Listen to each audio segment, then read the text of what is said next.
रेगिस्तान की खामोशी में हजारों सालों से एक चेहरा सूरज की ओर देख रहा है। न कोई आवाज, न कोई हरकत, फिर भी इतिहास की सबसे बड़ी पहेली। दुनिया इसे राक्षस समझती रही। ग्रीक कहानियों ने इसे पहेलियां पूछने वाला दानव बना दिया। लेकिन सच कुछ और है। ये राक्षस नहीं था, ये सवाल नहीं पूछता था, ये रक्षा करता था, एक ऐसे राजा की आत्मा की जो खुद को सूर्य का पुत्र मानता था। आज इस वीडियो में हम जानेंगे ग्रेट स्फिंक्स की वो असली सच्चाई जो किताबों में भी अधूरी है और जिसे गलत समझा गया हजारों साल तक। चलिए रेत के नीचे दबे इतिहास को एक एक परत खोलते हैं। एक, ग्रीक मिथक बनाम असली मिस्री सच्चाई। अक्सर लोग स्फिंक्स को ग्रीक मिथक से जोड़ देते हैं, जहां स्फिंक्स को पहेलियां पूछने वाली पंखों वाली महिला राक्षस बताया गया है जो गलत जवाब देने वालों को मार देती थी। लेकिन यह कहानी ग्रीक सभ्यता की है, मिस्र की नहीं। प्राचीन मिस्र में स्फिंक्स कभी भी राक्षस नहीं थी। वो एक शांत, मौन और कल्याणकारी रक्षक यानी साइलेंट गार्डियन मानी जाती थी। 2, ग्रेट स्फिंक्स का असली उद्देश्य। ग्रेट स्फिंक्स को बनाया गया था फराओ की आत्मा की रक्षा के लिए, उसके मकबरे और पिरामिड परिसर की सुरक्षा के लिए, बुरी शक्तियों और अराजकता को दूर रखने के लिए। मिस्रियों के लिए यह डराने वाली नहीं बल्कि स्थिरता, शक्ति और दिव्यता का प्रतीक थी। 3, शेर का शरीर और इंसान का सिर। इसका गहरा अर्थ। ग्रेट स्फिंक्स का रूप कोई संयोग नहीं है। शेर का शरीर अपार शक्ति, साहस और प्राकृतिक बल। मानव सिर बुद्धिमत्ता, विवेक और राजकीय समझ। इसका मतलब था राजा में शेर जैसी ताकत और इंसान जैसी बुद्धि, दोनों का मेल। यही कारण है कि स्फिंक्स को अक्सर राजा का दिव्य रूप यानी डिवाइन फॉर्म माना जाता है। 4, पिरामिड के पास ही क्यों बनाई गई।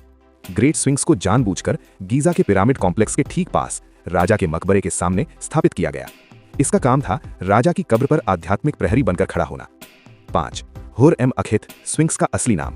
प्राचीन मिस्र में स्फिंक्स को कहा जाता था होर एम अखित। अर्थ है क्षितिज का होरस। होरस का अर्थ है आकाश और सूर्य से जुड़ा देवता। क्षितिज का अर्थ है जीवन और मृत्यु के बीच की सीमा। इससे यह स्पष्ट होता है कि स्फिंक्स को सूर्यदेव से जोड़ा गया था और फराओ को सूर्यदेव का प्रतिनिधि माना जाता था। 6, सूर्य के साथ अद्भुत खगोलीय संबंध।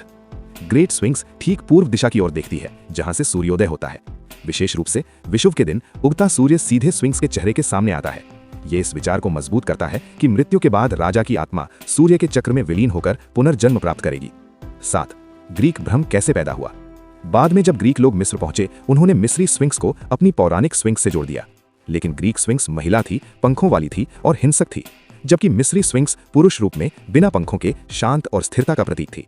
इसलिए आज जो भ्रम है वो ग्रीक कहानियों के कारण है, न कि मिस्री संस्कृति के कारण। 8, सबसे बड़ा रहस्य, लिखित रिकॉर्ड क्यों नहीं। इतनी विशाल संरचना होने के बावजूद इसके निर्माण पर कोई सीधा लिखित रिकॉर्ड नहीं मिला। कोई शिलालेख नहीं जो साफ बताए कि इसे किसने, कब, क्यों बनाया। इतिहासकारों ने जानकारी निकाली है इसके स्थान, भूगोल, खगोलीय दिशा और धार्मिक परंपराओं से।